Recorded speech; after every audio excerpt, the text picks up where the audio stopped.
おはようございます。画家の小木曽です。今日はですね、プロが使う基本技法5つということで、お届けしたいと思います。ちょっとこのグラデーションでこの辺もちょっとはっきりとここはこの技法とかって言いにくいところはあるんですけども、過去の作品とか過去の動画とかから抜粋して、ここはこういう技法を使ってますということで、プロが使っているのはこういう技法ですよというところをお届けしたいと思います。ぜひ楽しんでみてみてください。それではどうぞ。それでは解説をしていこうと思います。早速なんですけど、油絵の厚塗りのこと、インパストって言います。厚塗り、インパスト。で、ちょっとインパストをしている瞬間というのをお見せしていこうと思います。こちらはですね、猫と梅を描いた動画なんですけども、このインパストの瞬間というのは、絵の具をですね、僕の場合はこれはスタンドオイルっていうので、絵の具を練り合わせてます。それによって厚くのせたりもできますので、厚くのせたいときはそういう絵の具を作ってます。自作をしてます。でこのインパストというのはやっぱり熱く盛り上がることによってそこのところに目が行きやすくなるという効果があります。油絵の具というのは厚く塗るということができますので、こういったものとか、例えば乾燥剤などという速乾剤とか呼ばれるそういったものを混ぜられてもいいかもしれませんし、油絵の具の基本的な技法の一つインパスト、ぜひぜひ覚えられるといいかなというふうに思います。乾いた後とかやったら削ったりとかして少し薄くとかもできますので、この動画に関しまして、この梅と猫を描いている動画に関しては、アクリル絵の具も併用しました。そしてこれはですね、お見せしてないかもしれませんけども、海を描いていますね。これは海を全体像というのはなかなかちょっとピントが合っていないところもあって申し訳ございません。海を描いていて、その例えば波とかザバーっと水しぶきが上がっているようなところとかっていうのはちょっと厚く絵の具を乗せておいたりとかすると、人の目というのがそこに行きやすくなる。でそれによってやっぱり目立つし、ここというのが主役やぞとかっていう風にも見えてきます。でこういう風にインパストで、本当にこれも粘着性の高いねちょーっとした絵の具、絵の具を練り合わせて、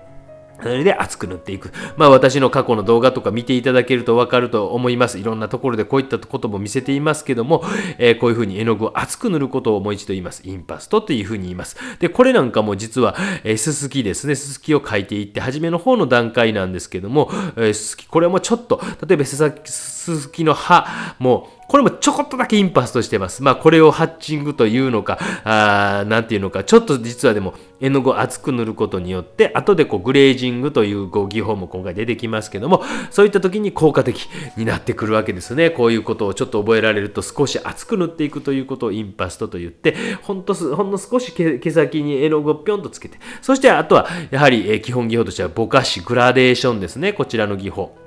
ちょっとここは早送りですみません。これも過去に上げた動画でございます。で、叩き筆っていうのを僕はこれ使ってます。相当早く後でまた出てきます。こういうトントントントンと。絵の具を塗った後に叩いていく。塗った後に、ここに絵の具をつけることもできるんですけど、スタンプみたいに書いていくこともできるんですけども、こういうふうに絵の具を塗った後とか、それをまたぼかして、要はグラデーションとかつけて、また叩いたりとかっていうふうにしていくということが、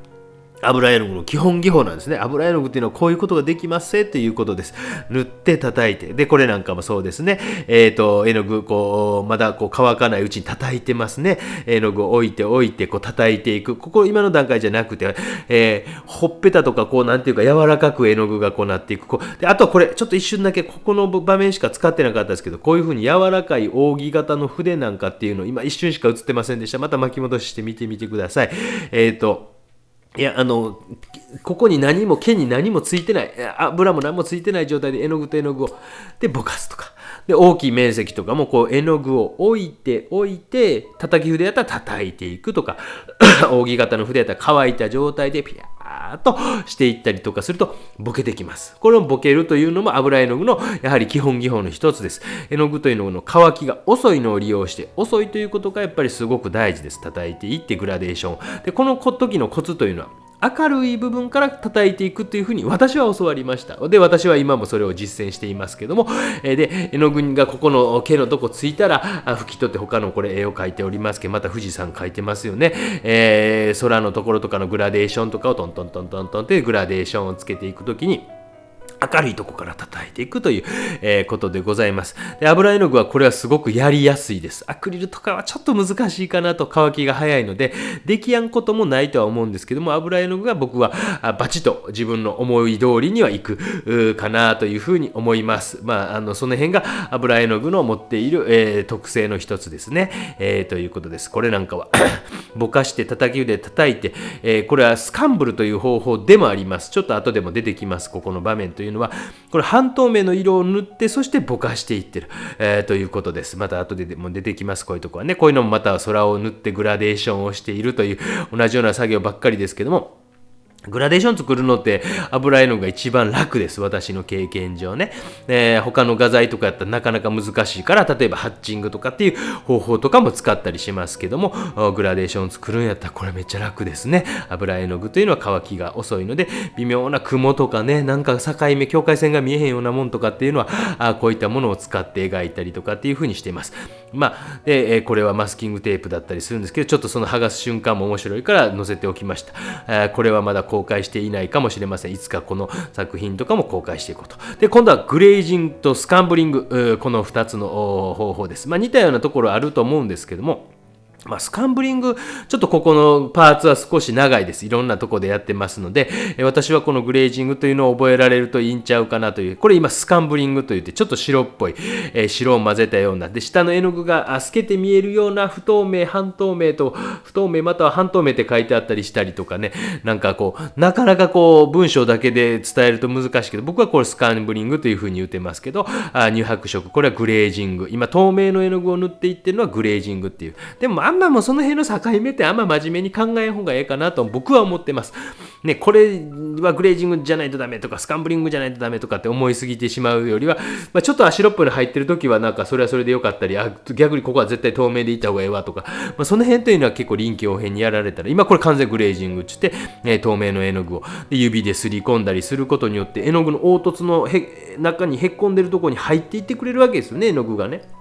そうするとこうへこんだところが暗くなったりとかしてよりこう強調されて、ここなんかもね、この型を描いた動画も上がっておりますけど、すごく分かりやすくこうできたかなというふうに思います。これ今グレージングをしている。で指ですり込んでとかで、これ弾いたりするんですけども、もうなんか僕何回もやって拭き取って何回もやってたらなんか馴染んできて、完成油だけで僕はやりますけども、グレージングバニスとか、私は大学生の時はなんかこう、テレピン2に対して、完成油、例えばリンシードが1、あとダンマル樹脂溶液1ぐらいのテレピン2に対してダンマルと完成油1対1とかっていう風に、混ぜましょうみたいなの本で読んで、昔はそういうのを使ったりしてました。皆さんももしあれやったらそういうのとか、技法書とかも載ってたり、私の方法はこうですよとか、それ先生方によっても違ったりします。僕はもう本当にもう完成油だけでやってます。なんでかっていうと、あんまりこのことをやり出してから、あんまりひび割れとかも全然起きないし、状態が非常にいいので、これ今グレージングしてますね。グレージング、そういうやっぱ、やることによってまた薄いベールがかかって、また明るいとこだけ描いてまたグレーズしてという絵の具の重層構造というのが非常に分かりやすいんじゃないかなと思います。油絵の具というのはとにかく重層構造というのは非常に大事かなと思いますし、使ってあげたら大人っぽく見えますよということですよね。これは今グレージングという方法を使ってます。この動画も上げてますけど、この一番最後のここシーンなんですけども、書き込みのところ、そこまでは上げてませんので、ここは最後のところのすごい書き込みとか、またこれ最後の方一番最後に出てきますけども、グレージングをして指ですり込むと凹凸の中に入っていくということですね。これ今スカンブリングって言って分かりやすいですよね。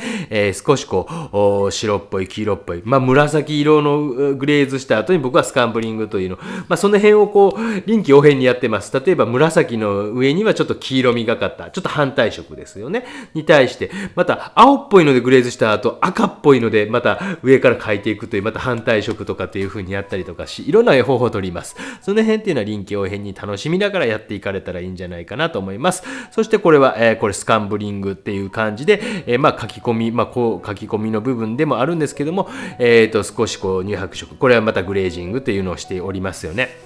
わかります？グレーズやらスカンブルやらっていうことで、こういうこと、これこうもうダイナミックなスカンブリング、下の絵の具がうっすら透けて見える状態でね、ダイナミックですねって感じでしょ。もうこんな思い切ってやるんですかって。そしてまたグレージングっていうのをやって、指ですり込んで紫を塗りましたねとこう、今度はこれまたグレージング、今度は紫の上に黄色っぽいの塗りましたねみたいなとかね。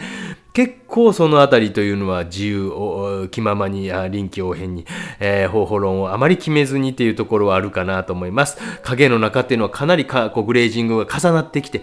出来上がっているんじゃないかなというふうに思ったりします。こういうふうにグレーズ、スカンブリング、グレーズという、このあたりというのを少し長くお見せしておきました。ただ人物の肌というのがすごく多く見せてますけど、意外と他のところ風景画とかでもやってます。やっておりますので、それもちょっと後でお見せしますけれども、こういうのスカンブリングという不透明半透明ぐらいの絵の具で、下の絵の具も活かしつつでございますよね。もう微妙な隠し味みたいな感じかもしれませんよね。なんかね、大味なもんとか食べたらうーっともたれますけど、なんか口の中で微妙な何かが、すみません、これグレーズをする瞬間のあれですね、パレットですね。これ完全に今のバーンとシェンナーぐらいのと、イタリアンピンクみたいな黄色っぽいのとかで、これはちょっと夕日にバチッと光が当たっている状態なので、これはもう最後の書き込みの少し手前ぐらいなんですけど、夕日の色のこういう今のちょっと巻き戻ってまた見てみてくださいね。全面に塗ってってますね。これは動画化はしていないので、この場面だけ撮っておきました。全面にグレーズをさっきのようなバーンとシェンナみたいな、バーンとシェンナトランスかもしれません。その辺で自分で探してみてください。ちょっと夕日に当たったような感じにバッとするぞと。そして船がボボボボボボボと家に帰ってくると。これはプロチダ島というイタリアのナポリからのちょっと行ったところの島なんですけども、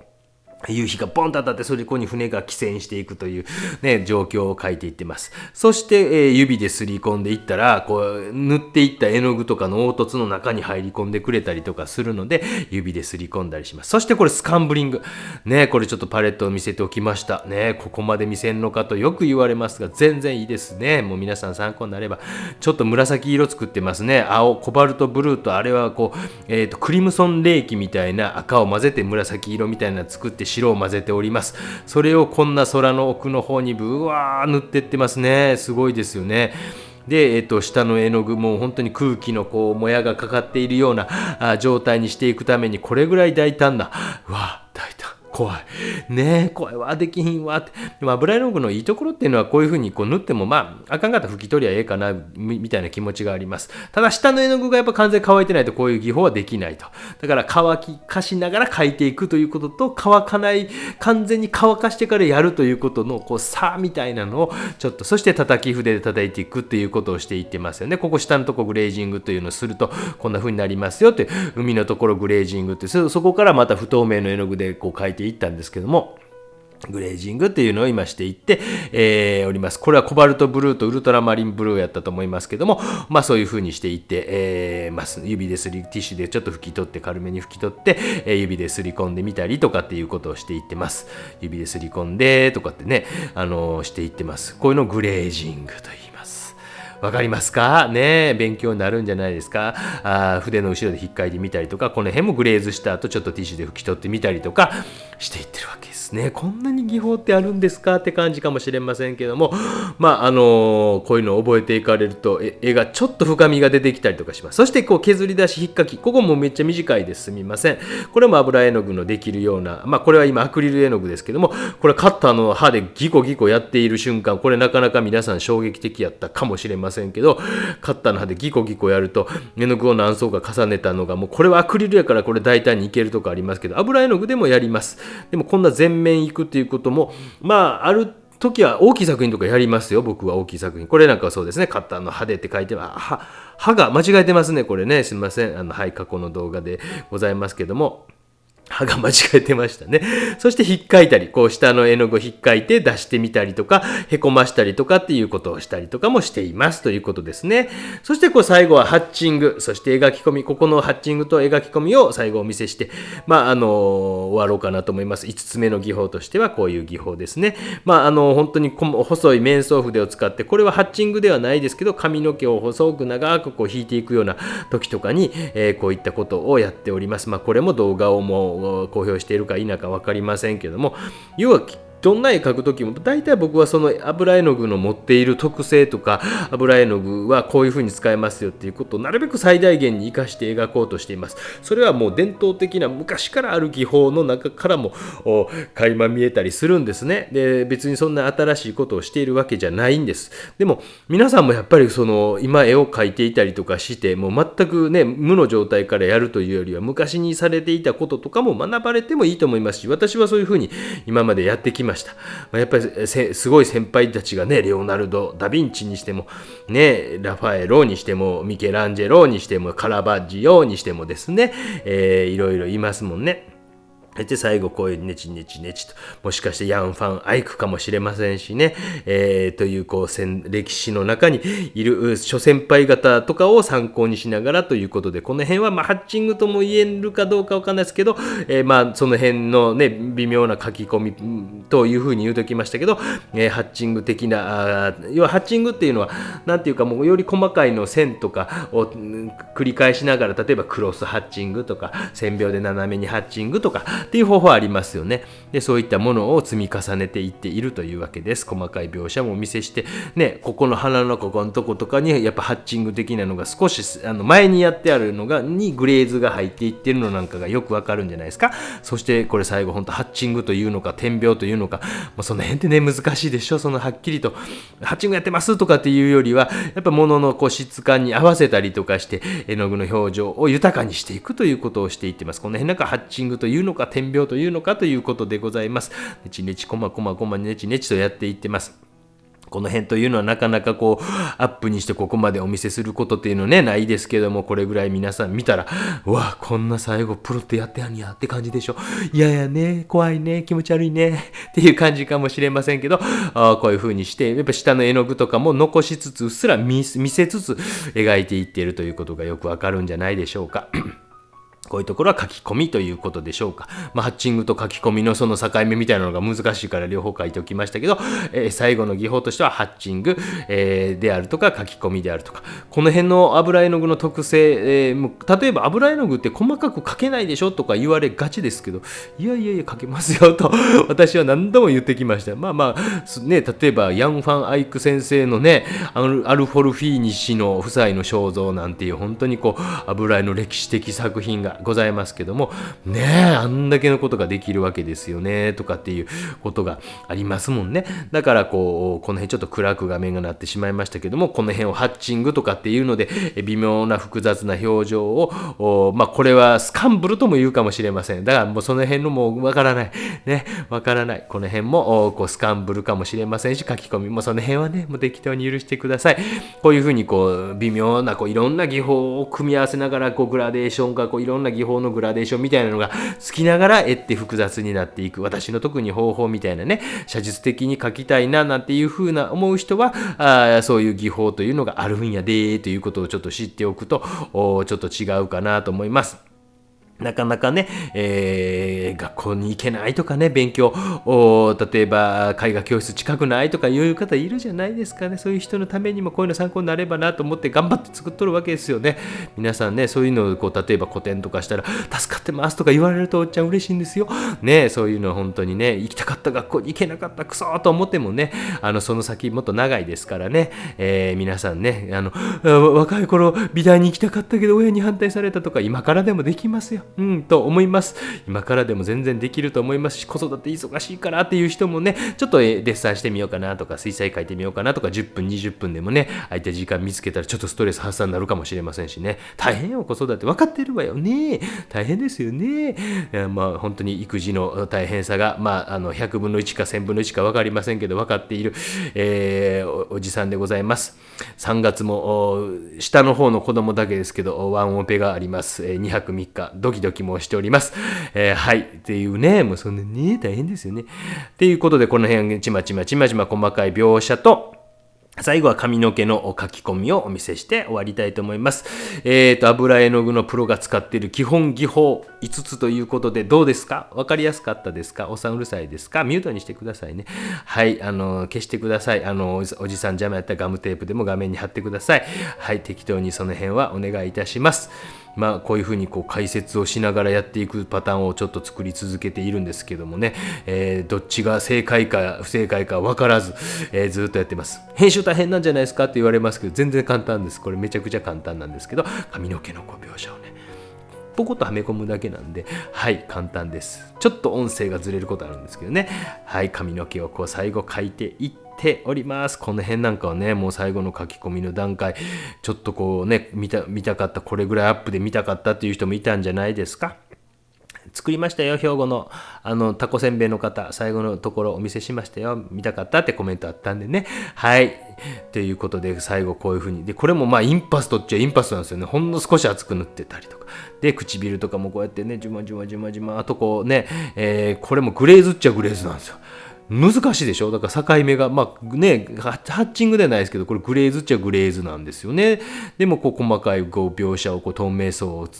かけることでちょっとツヤが出てくるような感じとかね、その辺の境目は難しいですけど、若干そういうことを意識しながら、今私がやってる作業はこういう作業やとかっていうふうに少し思ったりすると、ただ色を置いていくというだけじゃなくなってくるんじゃないかなというふうに思います。ただ色を置くだけになってしまったら、なんかペターっとした絵になってしまったりとかするので、少しそういう意識を持って、皆さんぜひぜひ制作に励まれていくと、自分の今使っている画材というのがどういう特性を持っているのか、ぜひぜひ頑張ってください。では。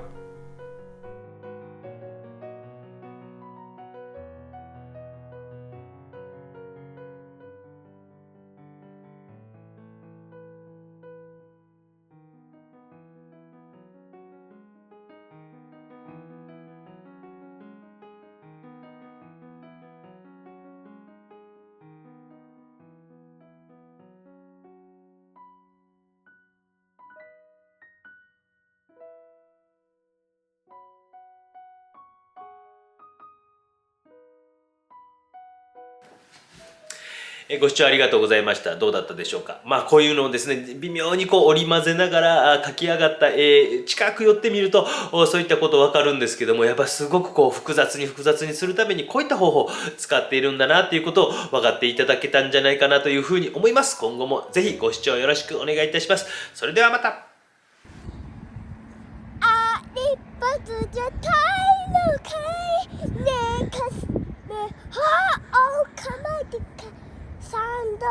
鼻水がよ。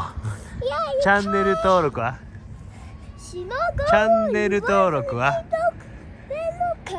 チャンネル登録は？